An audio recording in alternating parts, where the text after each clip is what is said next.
Tony, অনেকদিন হলো তোর সাথে দেখা সাক্ষাৎ হয় না। আজ দেখা হয়ে বেশ ভালো লাগলো। তাই এবার তোর জমিতে কি চাষ করছিস রে? এই তো ভুট্টা চাষ করেছি দাদা। কি বলছিস তুই? এত ফসল থাকতে কিনা এবার তুই ভুট্টার চাষ করেছিস? জানিস না এবার ভুট্টার কোনো দামই নেই, আর ভুট্টা তো বনের পাখিরা খুব একটা পছন্দও করে না। এবার তো আমাদের বনে কোনো পাখি ভুট্টার চাষ করেনি দাদা, তাই আমি ভুট্টার চাষ করেছি। যাকে শোনো কালুয়া দাদা, তোমার হাতে তো এখন কোনো কাজ নেই, তুমি চাইলে আমার ভুট্টা খেতে কাজ করতে পারো, তাহলে আমি তোমায় অনেক ভুট্টা দিব। দেখ সারাক্ষণ তোর শুধু কাজ আর কাজ। তুই জানিস না এত কাজ করতে করতে আমার ভালো লাগে না। এত পরিশ্রম করে কি হবে শুনি? সামনে যে বর্ষাকাল আসছে দাদা, পরিশ্রম না করলে যে না খেয়ে মরতে হবে। আমার দ্বারাই ওসব কাজটা হবে না। তুই কর তোর কাজ, আমি গেলাম রে। এরপর কালুয়া সেখান থেকে চলে যায়। পরের দিন সকালবেলা টুনির দেখা হয় বান্টির সাথে।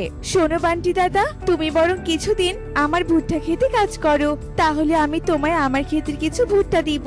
ঠিক আছে টুনি, আমি কাল থেকে তোর খেতে কাজে আসবো। কিন্তু তুই বোকার মতো ভুট্টা চাষ করেছিস কেন? ভুট্টার তো কোনো দামই নেই। তাছাড়া আমাদের বনের পাখিরা তো বাদাম খেতে খুব পছন্দ করে, ভুট্টা তো কেউই খায় না।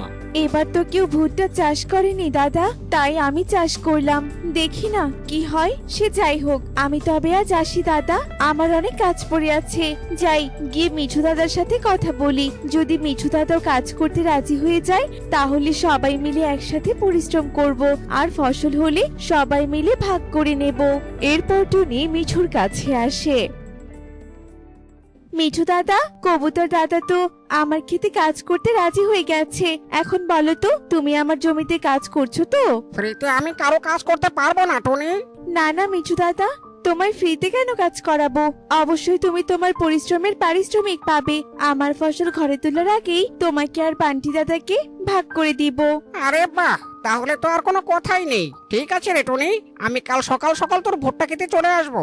এরপর টুনি তার বাড়িতে ফিরে যায়। কালুয়া, এভাবে চুপ করে কেন আছো? হ্যাঁ, দয়া করে তুমি কিছু করো।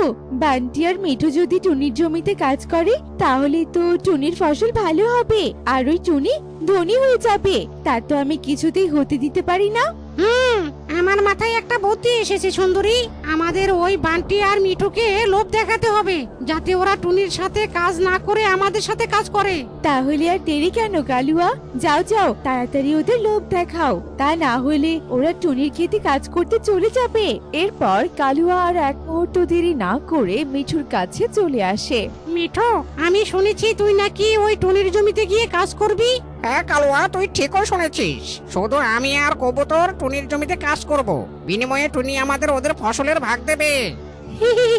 ফসলের ভাগ দেবে না ছাই, আমি ওই টুনিকে ভালো করে চিনি।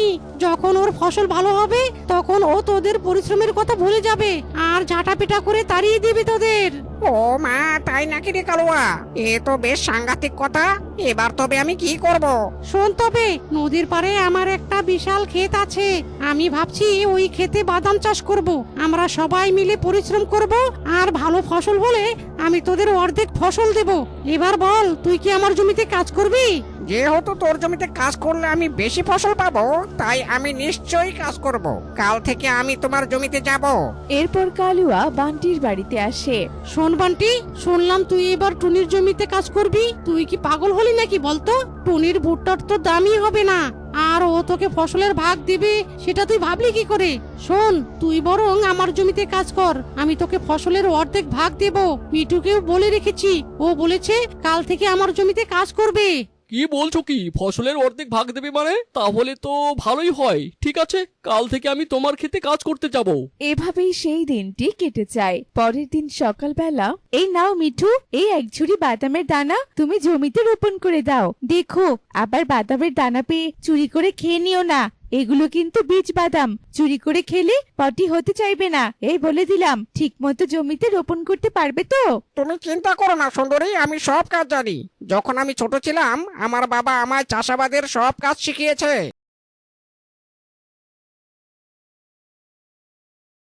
অন্যদিকে বান্টিও সেখানে চলে আসে। বান্টি, তুই কিনা এতক্ষণে এলি? যাক, ভালোই হয়েছে। শোন বান্টি, আর দেরি না করে কাজে লেগে পড়, কেমন? দেখ, মিঠুও কেমন কাজে লেগে পড়েছে। হ্যাঁ হ্যাঁ, তোমরা কাজে লেগে পড়ো। আমরা একটু পাশের বনে যাচ্ছি জরুরি কাজে, ফিরে এসে আমি আর সুন্দরী সব কাজ করব। এই বলে কালু আর সুন্দরী উড়ে চলে যায়। অন্যদিকে টুনি তার জমিতে এসে বান্টি আর মিঠুর জন্য অপেক্ষা করতে থাকে। কি ব্যাপার, দুপুর হতে চললো অথচ বান্টি দাদা আর মিঠু দাদা এখনো এলো না কেন? একবার গিয়ে দেখি তো। এই বলে টুনি নদীর পাড়ের দিকে উঠতে থাকলে হঠাৎই দেখতে পায় বান্টি আর মিঠু কালুয়ার জমিতে কাজ করছে। এ কি, তোমরা কালুয়া দাদার জমিতে কাজ করছো আর ওদিকে আমি তোমাদের জন্য অপেক্ষা করে বসে আছি। তোমরা এখানে কি করছো বলো তো? আমি আর মিঠু কালুয়ার জমিতে কাজ করব, এর বিনিময়ে কালুয়া আমাদের অর্ধেক ফসল দেবে। আর তাছাড়া তুই শুধু শুধু তোর জমিতে ভুট্টা চাষ করেছিস, এর তো ভালো ফলনও পাবি না আর ভালো দামও পাবি না। সেটা না হয় সময়ই বলে দেবে দাদা, তবে তোমরা কিন্তু কাজটা একদম ঠিক করলে না। আমার জমিতে কাজ করবে না, এ তো বেশ ভালো কথা। সেটা আমাকে একটাবার বললেই তো পারতে, তাহলে আমি আর তোমাদের জন্য অপেক্ষায় থাকতাম না। এই বলে টুনি তার জমিতে চলে যায় আর কাজ করতে থাকে। এভাবেই দেখতে দেখতে কয়েক মাস কেটে যায় আর টুনির জমির ভুট্টা পরিপক্ক হয়ে যায়। অন্যদিকে আরে দেখেছিস মিঠু, তুই কি একটা জিনিস খেয়াল করেছিস? কালু আর সুন্দরী আমাদের কাজ করতে দিয়ে রোজ রোজ কোথায় যিনি চলে যায়, আর আমরা দুজন রোজ রোজ খেটে মরি। না, আমি আর এই কালুয়ার জমিতে কাজ করব না রে। তুই একদম ঠিক কথা বলেছিস, আমিও আর কাজ করব না। এই বলে মিঠু আর বান্টি তাদের বাড়িতে চলে যায়। পরের দিন সকাল থেকে বৃষ্টি শুরু হলে টুনি একটি কলাপাতার ভেলায় ভুট্টা ছিঁড়ে সেখানে একটা বড় দোতলা ভুট্টা ঘর বানায় আর তাতে ভুট্টা সংরক্ষণ করে রাখে। হাই হাই রে, এবার আমরা কি করব? আর খাবই বা কি? সব ফসল যে জলে ডুবে গেল। হাই হাই রে, এবার আমাদের কি হবে মিঠু দাদা? ফসল তো মনে হচ্ছে এতক্ষণে জলে ডুবে গেছে, আর আমরা তো বর্ষার জন্য কোনো দানাও জমা করে রাখিনি। এই বর্ষায় তো বনে দানা পাওয়া যাবে না। তবে এবার আমরা কি করব? চিন্তা করিস না, উপরওয়ালা নিশ্চয়ই আমাদের সাহায্য করবে।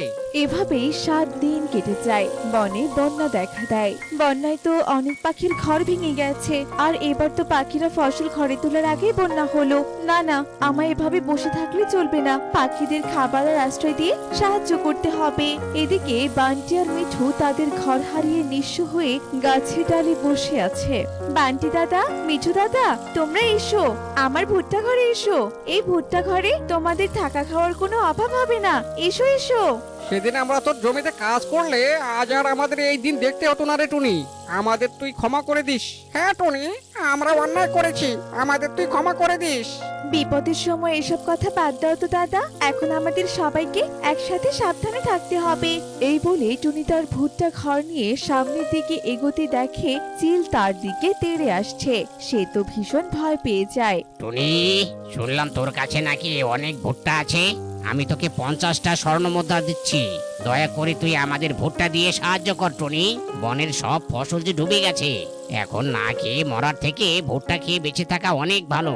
এরপর টুনি ভুট্টা ঘর থেকে অনেকগুলো ভুট্টা চিলকে দেয় আর চিল টুনিকে স্বর্ণমুদ্রা দিয়ে সেখান থেকে চলে যায়। দূরের গাছে ডালে বসে কালুয়া আর সুন্দরী এসব দেখে ভীষণ লজ্জা পায়। এভাবে আর কতক্ষণ গাছের ডালে বসে বসে ভিজবো বলো তো? চলো টুনির পানিতে ভাসা ভুট্টা ঘরে আশ্রয় নেই। কালুয়া দাদা, সুন্দরী দিদি, ওখানে আর ভিজতে হবে না তোমাদের। আমার ভুট্টা ঘরে চলে এসো। এরপর তারা টুনির ভুট্টা ঘরে আশ্রয় নেয় আর নিজেদের কৃতকাজের জন্য টুনির থেকে ক্ষমা চেয়ে নেয়।